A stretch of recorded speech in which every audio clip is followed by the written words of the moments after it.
Hello again. So coaching yourself, being self-coached or planning your own training, well, it doesn't work for everybody. It is actually quite a difficult thing to do.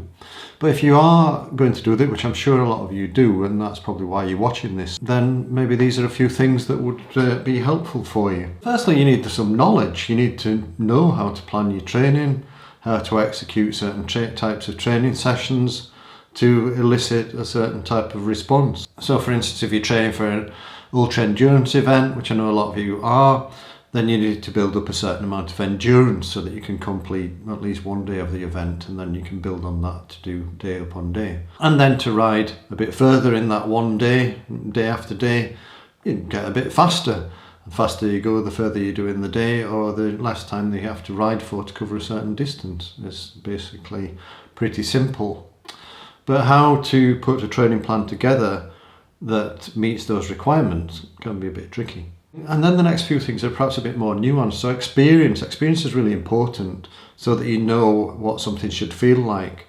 If you're training for an endurance sport, you're going to get tired. But how tired is reasonable?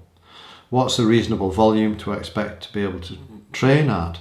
And what's a reasonable volume to sustain? When do you need a rest? How many weeks can you go without having a rest? And how many hard sessions a week can you do? Well, all these things are quite personal to you, but of course, everybody, we're all humans. We're all the same type of animal, and therefore some things are quite generic, and it's a learning how these generic things apply to you, and that can only really come from experience. Or you might be able to get somebody to help you who has got some experience, and they can then sort of provide some objectivity. Objectivity is the third thing on my list. This is perhaps the hardest thing to get from being self-coached, because you're in it, you're right in the mix of it. You're the one doing the training, you're the one that's tired, you're the one that gets frustrated if you get injured or you get ill, and you want the one that wants to rush back to fitness, to what you if you've got a certain plan and you've got certain goals, you want to sort of get to those goals. And it's hard to take a step back and look at the big picture and sort of take yourself emotionally out of the equation. But it's important to do that in any sort of training plan or training period or build up to a certain goal. You can get that objectivity by working with a mentor, somebody who's knowledgeable, a knowledgeable friend, or even just talking through your training with somebody. But actually having a training plan and sticking to it and not changing it very frequently is perhaps one of the more fundamental things to being self-coached. You need some commitment and motivation. Well, commitment, you need to commit to these goals, to the training, and to doing it when it gets boring, when you get tired, when you don't feel like it, when the weather's not nice. And where do you get that from? If you're in it on your own, if you're self-coached, and your family don't understand what you're doing, or your friends don't really understand what you're doing, or your work colleagues don't understand what you're doing, then it's very difficult to motivate yourself to follow that commitment. So having some sort of people in it with you, like even a training partner or join a club or something like that, is a great way to maintain motivation and be able to stick with your plan. So you need to think about how you're going to get that motivation to keep moving forward when things are difficult. And you can draw on that from various sources like Strava or maybe even Facebook or as I mentioned earlier, you're running or your cycling club. Or even Zwift, get on Zwift, join some group rides, and if you make a commitment to a certain group ride on Zwift, then that's one way of you've got a commitment, then you've got a time, you're going to train at that time, and that can be enough to just maintain that routine when you're feeling a bit down. If you've got a particular goal that's maybe in 6 months' time or 3 months' time, or a good bit of time down the line, then having some sort of planning tool can be useful. Even if it's the same or almost the same every week, having that written down somewhere so that you can tick off the training sessions every day is a really useful thing to have. So some sort of training planning tool can be effective. And also what I find really useful about some of the training planning tools, even just a spreadsheet. In fact, I sometimes find a spreadsheet's better than things like Training Peaks for an overall plan, because you can see the whole period up to your goal event in one go. You can just have a little cell for each day and say, right, I'm going to do a speed session on this day, or an endurance session on this day, or I'm going to do 5 hours on this day, or I'm going to rest on certain days, and even just highlight it with colours so that you can just get a quick view of what's happening. And then if things go wrong, you can make quick adjustments to that and say, well, I've had 2 weeks off. So what do I need to change? Can I just pick it up where I left off? Well, unlikely. If you've had 2 weeks off, you probably need some sort of building back phase.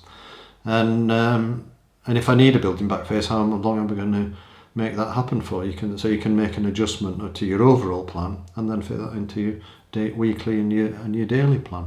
And then associated with the planning tool is a diary tool. And nowadays, with the world of electronics and recording everything, a diary tool is really effective, particularly if you make comments and note about how you feel. Then you can look back at the hard data, your power data, your volume, your training stress score, your chronic training load, your acute training load, your training stress balance, how many hours a day you're doing, how many hours a week you're doing, and these sort of things. And then over a period of time, over say a year or 6 months, you can look back and say, well, this went well, I was going really well at that time, this didn't go so well, so what was I doing wrong at that time? And then when you come to the next year, you can make some changes, see where the changes work. I mean, training's a long process for endurance sport. You need to try and make it a year-on-year plan so that you're aiming to improve every year and get that little bit better. And then in association with these tools, the planning tool, the diary tool, then some sort of analysis tool. So I mean, things like Training Peaks or Garmin or Polar or Wahoo or whatever else. There are various tools you can use. In Strava, I mean, Strava's a great tool for analysis and also for tracking your training and also for seeing your improvement as you improve over different Strava segments or the matched rides or runs. So some sort of analysis tool allows you to follow this process of reviewing your training over time and seeing your improvement and seeing what worked and what didn't work. So having some sort of electronic tool for that is really useful, and there are lots of tools out there. So I think those 7 things are perhaps the fundamentals that you need to build your fitness and be a self-coached athlete, or if you're following an off-the-shelf training plan, to adjust that plan to meet your particular needs. And buying an off-the-shelf training plan can be a really effective way of using someone else's knowledge and experience and adapting it to your personal needs. And as you've probably gathered from watching these videos and reading our blog, if you've seen our blog, enduranceBikeandRun.com, for runners and cyclists, we're committed to helping you gain the tools that you need to be self-coached. It's sort of all about empowerment. Even from that first training camp when I met Jenny Graham in Girona all those years ago before she did the round the world record, the plan that I'd put together with Lee Craigie was for us to be able to empower the people on the training camp to develop their own training and perform for themselves. Some people need coaches. Being coached works more effectively for some people. In fact, if you can afford it, often having a coach, it works better. But for some people, it doesn't work better. Actually, for some people, it's better to be self-coached. We've now put together this group plan, and it's pretty affordable, actually. It includes a quarterly one-to-one meeting with one of our coaches, me or Claire, depending on what your particular needs are. And the one-to-one meeting in itself is usually £75, which is about €80, $80. But the package is £29 a month, which is about €35. So actually, when you think that you're getting to Training Peaks premium subscription as part of the package, you're making quite a big saving there, and on top of all the other factors that we're including. So you get a personal coach, either myself or Claire, to work with so that we get to know you. You get unlimited email support, so we can support you with your plan as you plan your own training, or a training plan that you've bought from us, or a training plan that you've bought from somebody else.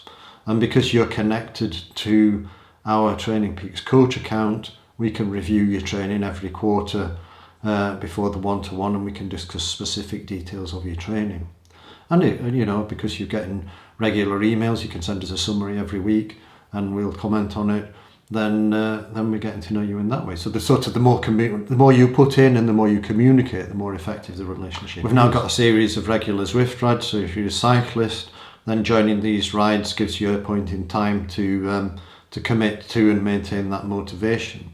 We have workshops every couple of weeks, which you'd be welcome to join, and these are interactive, so we try and make them actually a workshop so that you can learn for yourself. You do things during the workshops. Nobody's put on the spot. If you don't want to talk or don't want to get involved, if you want to they're on Zoom, if you want to turn your camera off, that's fine, that's up to you. We want you to use us in the most effective way for you. And the reason we're launching this now is because as we're moving into the winter months, certainly in the Northern Hemisphere, having this added aspect and commitment to a group and having somebody in it with you, we think is going to be useful to get you through the winter towards your goals that might be in the springtime or the summer. I hope you find this useful. I hope you found this video useful. Check out the group plans. They're set at a really good value now. The price will be going up because we won't be able to sustain it at that price. It'll just get overwhelming. But for now, if you get in early, you'll get a really good deal, and we look forward to working with you. We'd love to work with you, and it's our passion to help you succeed. Okay, see you in the next video.